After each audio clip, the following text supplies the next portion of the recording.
Good morning, dear students. Welcome to Sri Arts and Commerce College, Amrapur.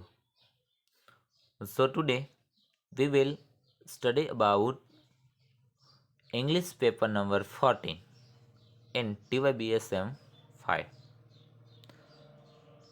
History of English Literature Elizabethan Age to Neoclassical Age. તો વિદ્યાર્થી મિત્રો આગળના વિડીયોમાં છે આપણે સંપૂર્ણ સિલેબસની વાત કરી બરાબર. સંપૂર્ણ સિલેબસ છે paper number 14, paper number 11, paper number 12 વિશેના જે અભ્યાસક્રમ શું રહેલો છે એની સંપૂર્ણ માહિતી આપી. હવે જોઈએ કે પેપર નંબર 14 છે તો પેપર નંબર 14 છે એનું નામ છે history of English literature Elizabethan age to neo classical age. Most of જે પેપર છે આપણે 2 યુનિટમાં ભણવાના હોય છે. પેપર નંબર 14 છે અને મુખ્યત્વે 2 યુનિટ છે. કે ફર્સ્ટ યુનિટ છે કે હિસ્ટ્રી ઓફ ઇંગ્લિશ લિટરેચર છે કે અંગ્રેજી સાહિત્યનો ઇતિહાસ છે અને એમાં પણ એલિઝાબેથન એજ ટુ નિયો ક્લાસિકલ એજ છે. બરાબર કે એલિઝાબેથન એજથી માંડીને નિયો ક્લાસિકલ એજ સુધીના જે નવલકથાકાર છે, એજેસ્ટ છે, પોએટ છે, ક્રિટિક છે એને ભણવાના છે. બરાબર. અને આ થયો યુનિટ નંબર 1 અને યુનિટ નંબર 2 છે એ ખાસ એક ડ્રામા છે કે ડૉક્ટર ફોસ્ટસ. ડૉક્ટર ફોસ્ટસ વિશેનો છે ડ્રામા છે, ટૂંકમાં નાટક છે અને એ જે ક્રિસ્ટોફર માર્લો નામનો જે ડ્રામેટિસ્ટ છે એને લખેલ છે એ ભણવાનો છે. પરંતુ આજનો વિડીયો છે એ આજના વિડીયોમાં આપણે એલિઝાબેથન એજ ટુ નિયો ક્લાસિકલ એજની વચ્ચે જે થયેલા છે મહાન કવિ છે એડમન સ્પેન્સર એના વિશેની માહિતી આપવાની છે, એના વિશેની માહિતી લેવાની છે. તો જોઈએ કે એડમન સ્પેન્સર ફર્સ્ટ છે, પોઈન્ટ છે, બરાબર, કવિ છે એલિઝાબેથન એજ ટુ નિયો ક્લાસિકલ એજ સુધીના. ને ખાસ કે આપણે ઇંગ્લિશની વાત કરીએ છીએ એલિઝાબેથન એજ ટુ નિયો ક્લાસિકલ એજ, તો ખાસ બીજી ભાષાઓમાં આપણને ખબર છે કે યુગ આવે છે બરાબર, એ રીતે અંગ્રેજીમાં પણ યુગ આવે છે. આ એલિઝાબેથન છે એક પ્રકારનો યુગ છે. નિયો ક્લાસિકલ હોય છે, રેનેસિયન્સ હોય છે, આ બધા ઇંગ્લિશ ભાષાના યુગ છે કે એ યુગમાં છે એ કવિઓ, નવલકથાકાર, ડ્રામેટિસ્ટકારો છે, ટૂંકમાં નાટ્યકારો છે એ બની ગયેલા હોય છે બરાબર. અને એને જે સાહિત્ય લખેલું છે એટલે એ એજના જે કવિ અથવા તો લેખક ગણાય છે. તો એડમન સ્પેન્સર છે એ એલિઝાબેથન એજના કવિ છે એ ગણાય છે કે એમાં જે મહત્વનું સ્થાન ધરાવતા હોય છે એ કવિઓનો ઉલ્લેખ છે પેપરમાં કરેલો છે. હવે જોઈએ કે એડમન સ્પેન્સર 1552 ટુ 1599 એટલે ટૂંકમાં એડમન સ્પેન્સર છે એ 1552માં એનો જન્મ થયો અને 1599માં તે મૃત્યુ પામ્યા હતા બરાબર. તો બર્થ 1552 એન્ડ ડેથ 1599. જોઈએ પહેલાં તો જો કે કવિ, લેખક અથવા તો ડ્રામેટિસ્ટ છે તો પહેલાં તો આપણે એનું જીવન વિશેની માહિતી મેળવીશું કે એનું જે જીવન છે એ કઈ રીતનું હતું અને ત્યાર પછી છે એની જે કૃતિઓ છે. જો ખાસ જે આપણે જે ભણવાના છે પેપર નંબર 14માં જે એલિઝાબેથન યુગના જે કવિઓ, લેખકો ભણવાના છે એમાં ખાસ જો મહત્વ હોય તો એ કૃતિઓનું છે કે કઈ કઈ પ્રકારની કૃતિઓ લખી, પણ એના વિશેનું જે જીવન છે, લાઈફ વર્ક છે અને લાઈફ કઈ રીતની જીવેલા છે, લાઈફમાં એનું મહત્વ શું રહેલું છે એના વિશેની માહિતી મેળવવાની છે. જોઈએ ફર્સ્ટ કે Edmund Spenser has been the most leading poet of Elizabethan age after Sidney. કે એડમન સ્પેન્સર છે એક કવિ છે. પહેલાં તો એ માહિતી હોવી જોઈએ કે આપણે ભણીએ છીએ કવિ છે, લેખક છે, ડ્રામેટિસ્ટ છે કે નોવેલિસ્ટ છે. તો જે પોએટ છે શું કીધું કે Edmund Spenser has been the most leading point of Elizabethan age after Sidney. એ ટૂંકમાં એડમંડ સ્પેન્સર એ સિડની એ કોઈ સ્થળનું નામ નથી, પરંતુ એ પણ ક્રિટિક છે, પોઈટ છે. ક્રિટિક અને પોઈટ બંને છે, બરાબર. સર ફિલિપ એનું આખું નામ છે સર ફિલિપ સિડની, બરાબર. એક એલિઝાબેથન યુગમાં છે આ મહાન વ્યક્તિ તરીકે સર ફિલિપની ગણના થાય છે, બરાબર. તો તેના પછીના જે એલિઝાબેથન એ છે, બરાબર, એમાં કે આફ્ટર સિડની, કે સર ફિલિપ સિડની પછીના એલિઝાબેથન યુગના મહત્વના કવિ છે ગણવામાં આવે છે. Most leading point has been the most leading point of Elizabethan age. પરંતુ સર ફિલિપ સિડની પછીના એડમંડ સ્પેન્સર છે એલિઝાબેથન એજના મહત્વના કવિ તો છે, પરંતુ એની પહેલાં જો સ્થાન ધરાવતા હોય તો એ છે સર ફિલિપ સિડની, બરાબર. એ પણ એક મહત્વનું નામ ધરાવે છે એલિઝાબેથન યુગમાં. એટલે ખાસ કે એડમંડ સ્પેન્સર છે એ મોસ્ટ લીડિંગ પોઈટ છે, પરંતુ sir Philip Sydney after sir Philip Sydney. And next પોઈન્ટની વાત કરીએ, he has enriched the varieties of poems like sonnet, pastoral, elegy, lyric, etc. હવે એડમંડ સ્પેન્સર છે એના જીવનમાં છે કેવી સાહિત્યને છે મહત્વ આપેલું છે, કઈ દ્રષ્ટિએ છે એનું જીવન છે સમૃદ્ધ બનાવ્યું છે. ઓકે, તેમણે અંગ્રેજી કવિતાના ક્ષેત્રને, કે જે અંગ્રેજી કવિતાઓ છે એના ક્ષેત્રને સોનેટ, બરાબર, કે સોનેટ એક 14 લાઇનનું કાવ્ય છે અંગ્રેજી સાહિત્યમાં, બરાબર. સોનેટ છે એક કાવ્યનો પ્રકાર છે. જો આ વાત કરીએ કે સોનેટ, પેસ્ટોરલ, એલેજી, લિરિક છે. એલેજી, પેસ્ટોરલ એલેજી છે, એલેજીનો પેટા પ્રકાર છે, બરાબર. ટાઈપ છે, પ્રકાર છે, પરંતુ પેટા પ્રકાર છે. પેસ્ટોરલ એલેજી એવું નામ છે. એટલે ટૂંકમાં જે એડમંડ સ્પેન્સરે જે લખેલ સાહિત્ય છે, કે એનું ક્ષેત્ર છે, કેવું સાહિત્ય લખીને છે સમૃદ્ધ બનાવ્યું છે, કે સોનેટ, પેસ્ટોરલ એલેજી એન્ડ લિરિક. સોનેટની વાત કરીએ તો સોનેટ એ શું છે, એ કાવ્યનો પ્રકાર છે અને 14 લાઇનનું કાવ્ય છે અને ટૂંકું કાવ્ય છે, બરાબર. કે સોનેટની જે ઓળખાણ છે કે 14 લાઇન હોય છે એમાં, એના પરથી આપણને ખબર પડે કે આ છે સોનેટ ટાઈપ્સ કાવ્ય છે. ત્યાર પછી પેસ્ટોરલ એલેજી, પેસ્ટોરલ એલેજી લખ્યું છે. પેસ્ટોરલ ના બે અર્થ કરી શકો, એક છે ગ્રામીણ ગીત અથવા તો ભરવાડનું શોક ગીત, બરાબર. ગ્રામીણ ગીતો છે, પસાત વિસ્તારના જે ગીત છે એ એલેજી, પેસ્ટોરલ એલેજીમાં આવશે. ટૂંકમાં શોક ગીત, દુઃખની વેદના વ્યક્ત કરતું જે ગીત હોય એ છે એલેજી. હંમેશા છે એ શોક વ્યક્ત કરતો હોય, સોરો મીન્સ કે દુઃખ વ્યક્ત કરે છે એલેજી. એન્ડ લિરિક્સ, ઉર્મી ગીત, બરાબર, એ લિરિક પ્રકારના પણ કાવ્યો લખેલા છે. એટલે ટૂંકમાં કહી શકાય કે અંગ્રેજી કવિતાના ક્ષેત્રને સોનેટ, શોકગીત, ઉર્મી ગીત વગેરે વિવિધ પ્રકારની કવિતાઓથી સમૃદ્ધ બનાવ્યું છે, બરાબર.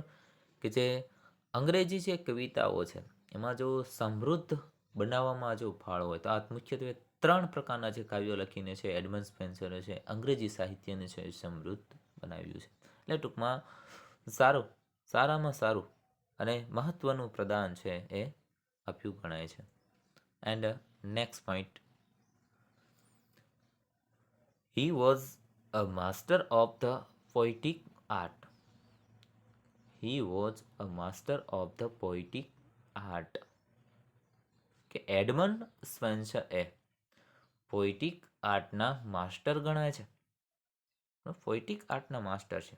એટલે ટૂંકમાં એ વિષયને જાણનાર, જે કાવ્ય આખું સાહિત્ય, કાવ્યની જે કલા છે, પોએટિક મીન્સ કે કાવ્યનો જે સાહિત્ય છે એમાં એ માસ્ટરિંગ ધરાવે છે, સારામાં સારું જ્ઞાન ધરાવે છે પોએટિક દ્રષ્ટિએ. એટલા માટે છે એવું કહ્યું છે કે master of the poetic art.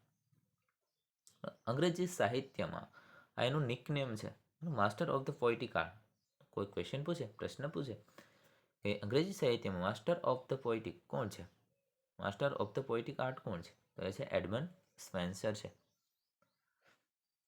His art made him some friends and his intelligence other. કે તેનું જે સાહિત્ય છે, એની કળા છે, એની પાસે જે એડમંડ સ્પેન્સર પાસે જે કળા છે, જો વ્યક્તિ પાસે આર્ટ તો હોય, કલા હોય છે, પરંતુ અમુક વ્યક્તિઓ પાસેથી પણ શીખતા હોય છે. તો જોઈએ, હિઝ આર્ટ મેડ હિમ સમ ફ્રેન્ડ્સ, કે તેની જે કલા છે તેમના થોડાક મિત્રો એ છે બનાવેલી છે. ફ્રેન્ડ સર્કલ છે એના દ્વારા છે પ્રાપ્ત કરેલી છે. એન્ડ હિઝ ઇન્ટેલિજન્સ અધર, અને તેના અમુક બુદ્ધિશાળીઓ, બીજા જે બુદ્ધિશાળીઓ છે એના જે કોન્ટેક્ટમાં છે, એના જે જોડાણમાં હતા, એની પાસેથી છે એને કલા છે સારામાં સારી શીખેલી છે. નેક્સ્ટ પોઈન્ટની વાત કરીએ. He went to Ireland and he was under the rebel, કે તેઓ આયર્લેન્ડ ગયેલા અને એક બળવાની નીચે છે આવેલા, એટલે ટૂંકમાં બળવો થયેલો, આંદોલનો થયેલા એની અંડર નીચે છે આવેલા છે. હી મેરીડ એન ઇરિશ વુમેન એલિઝાબેથ, અને એડમંડ સ્પેન્સર છે એને ઇરિશ, ટૂંકમાં આયર્લેન્ડની જે સ્ત્રી છે, વુમેન છે, એલિઝાબેથ નામની જે વુમેન છે, સ્ત્રી છે, એની સાથે લગ્ન કર્યા હતા. બરાબર, એ ખાસ. બરાબર, અને એક વાત એ મહત્વની છે કે જેને જ્યારે આયર્લેન્ડ ગયા અને આયર્લેન્ડમાં એને ઘણું બધું સાહિત્ય લખેલું છે. અને મહત્વની વાત એ કે ઇરિશ વુમેન એલિઝાબેથ સાથે એને જે લગ્ન કરેલા છે એના અનુસંધાને પણ ઘણા બધા ઇરિશ વુમેન એલિઝાબેથ છે એ બાબતમાં પણ ઘણા બધા સાહિત્ય છે, ઘણું બધું જે કાવ્યો છે ઘણા બધા એ લખેલા છે. નેક્સ્ટ વાત કરીએ સ્પેન્સર્સ વર્ક, એટલે ટૂંકમાં એડમંડ સ્પેન્સર છે એની કૃતિઓ છે એ કેવા કેવા પ્રકારની છે અને કેટલી છે એ જોઈએ. હવે પહેલાં આપણે ખાસ એના જીવન વિશેની વાત કરી કે એડમંડ સ્પેન્સર છે આનું જીવન કઈ રીતનું એ જીવેલા છે, બરાબર, અને સિદ્ધિઓ છે કઈ રીતની પ્રાપ્ત કરેલી છે, એ જીવન વિશેની, લાઈફ વિશેની વાત કરી. તો જોઈએ એડમંડ સ્પેન્સર્સ વર્ક, કે સ્પેન્સરનું જે વર્ક છે, સાહિત્ય છે, કેટલું લખેલું છે ને કઈ બાબતમાં લખેલું છે જોઈએ. ફર્સ્ટ છે કે view of the state of Ireland, અને ખાસ મહત્વની વાત એ કે કોઈ કવિ હોય, લેખક હોય, નોવેલિસ્ટ હોય, ડ્રામેટિસ્ટ હોય, સાહિત્ય તો ઘણા બધા પ્રકારનું લખ્યું હોય, પરંતુ અમુક સાહિત્ય હોય એ એના માટે પ્રખ્યાત હોય, તો એ છે એ વધારે દર્શાવેલું હોય. તો અહીં જે આપણે કૃતિઓનો જે પરિચય, ટૂંકમાં જે પરિચય મેળવવાનો છે, એ કૃતિઓ એવી છે જે ફેમસ થયેલી છે. બરાબર, ફર્સ્ટ છે કે view of the state of Ireland. બરાબર, સ્ટેટ આયર્લેન્ડ છે એના દ્રશ્યો છે એનું વર્ણન કરતું જે કાવ્ય છે એ લખેલું છે. જોઈએ, it is the only prose work by Spencer discussing a plan for pacifying the oppressed and rebellious people. એ ટૂંકમાં it is only pros work છે, ફક્ત આ એકમાત્ર ગદ્ય લખાણ છે. View of the state of Ireland, બરાબર, આયર્લેન્ડના રાજ્યના દ્રશ્યો છે એનું વર્ણન કરતું જે આખો પ્રોઝ વર્ક છે, ગદ્ય વિભાગ છે, એકમાત્ર છે કે જે આખું જે બળવાઓ જે થાય છે આયર્લેન્ડમાં, આંદોલનો રજૂ કરવામાં આવે છે અને એ આંદોલનોને અનુસંધાને છે આખો ગદ્ય વિભાગ છે એ લખેલ છે. And next Amoretti. તો એમોરિટી એ શું છે? It is a good sonnet, કે આ એક સારું સોનેટ છે, સોનેટ ટાઈપ છે. સોનેટની આપણે વાત કરી હતી, 14 લાઈનનું કાવ્ય હોય છે, સારામાં સારું સોનેટ છે. કે this sonnet has return fame of his Irish lover Elizabeth. આગળ આપણે વાત કરી હતી કે ઇરિસ એની જે લવર છે, પ્રેમિકા ઇરિસ નામની જે એલિઝાબેથ નામની જે પ્રેમિકા છે, બરાબર, એની ખ્યાતિ માટે છે આ સોનેટ લખેલું છે. And next work Epithalamion. તો એફિથા લેમિયન છે એ શું છે? It is a poem celebrating wedding ceremony of Spenser with Elizabeth. It is a poem celebrating, બરાબર, કે એક પોએમ છે ઉજવણી કરતી, પરંતુ છે ને wedding ceremony of Spenser with Elizabeth, કે સ્પેન્સર એલિઝાબેથ સાથે જે લગ્નની ઉજવણી છે, વેડિંગ સેરેમની કે લગ્નની જે ઉજવણી છે, એના અનુસંધાને આખું જે કાવ્ય છે એ લખેલું છે, એ છે Epithalamion. And next the Shepherd's Calendar. તો શેફર્ડ્સ કેલેન્ડર એ શું છે? It is the best poem of Spenser. બરાબર, it is the best poem of Spenser. સ્પેન્સરની સારામાં સારું કાવ્ય છે. The theme are shepherds and shepherdess. અને મુખ્ય વિષય વસ્તુ શું છે? કે ભરવાડ અને ભરવાડની નબળાઈ. એટલે ટૂંકમાં એક એલેજી, એ 3 પ્રકારના સાહિત્યની વાત કરી હતી: સોનેટ, એલેજી એન્ડ લિરિક. તો આ શેફર્ડ્સ કેલેન્ડર છે એક પ્રકારની પેસ્ટોરલ એલેજી સાહિત્ય ગણાવી શકાય. બરાબર, કે ભરવાડનું વર્ણન આવે છે એ પેસ્ટોરલ એલેજીમાં આવે છે, એટલે શેફર્ડ્સ એન્ડ શેફર્ડનેસ એના અનુસંધાને કહી શકાય કે આ પેસ્ટોરલ એલેજી છે. Next Mother Hubbard tales. Mother Hubbard tale. It is short poem, કે આ ટૂંકું કાવ્ય છે. A satire on society. Society પરની કટાક્ષ રજૂ કરતું છે, સમાજ પર કટાક્ષ રજૂ કરે છે, ને ટૂંકું કાવ્ય છે. ને ખાસ વિદ્યાર્થી મિત્રો, શોર્ટ પોએમ છે એ લિરિક કાવ્ય તરીકે વખણાય છે. શોર્ટમાં શોર્ટ કાવ્ય હોય એ લિરિક હોય છે. ઇટ ઇઝ શોર્ટ પોએમ, આ લિરિક સાહિત્યમાં ગણાવી શકાય. And next work Astrophel. It is an elegy on the death of Sidney. It is an elegy, એક શોકગીત છે, એલેજી છે, પરંતુ કઈ રીતની? ઓન ડેથ ઓફ સિડની, સિડનીના મૃત્યુ પરની એલેજી છે. સિડનીનું જ્યારે મૃત્યુ થાય છે તો એના ઉપર છે એ એલેજી લખે છે. અને ખાસ વિદ્યાર્થી મિત્રો, એલેજી છે એ મુખ્યત્વે, જો કે એલેજીને આપણે એફવાયથી, એલેજી છે, સોનેટ છે, બરાબર, લિરિક છે, F5માંથી જ, બરાબર, સેમ 1થી જ આપણે ભણતા આવ્યા છીએ, અને એની માહિતી હોવી જોઈએ આપણી પાસે. તો એલેજી છે એ મુખ્યત્વે કે જે વ્યક્તિ મૃત્યુ પામ્યા હોય એની યાદમાં છે એ ગવાતું હોય છે, એ છે એલેજી. એક એલેજી કીધું પેસ્ટોરલ એલેજી, કે ભરવાડનું જે સોંગ છે, બરાબર, પરંતુ એ એની દુઃખની વેદના વ્યક્ત કરતું હોય છે. એનો ટાઈપ પ્રકાર આપણે આપી દીધો, પેટા પ્રકાર છે એલેજીનો, બરાબર.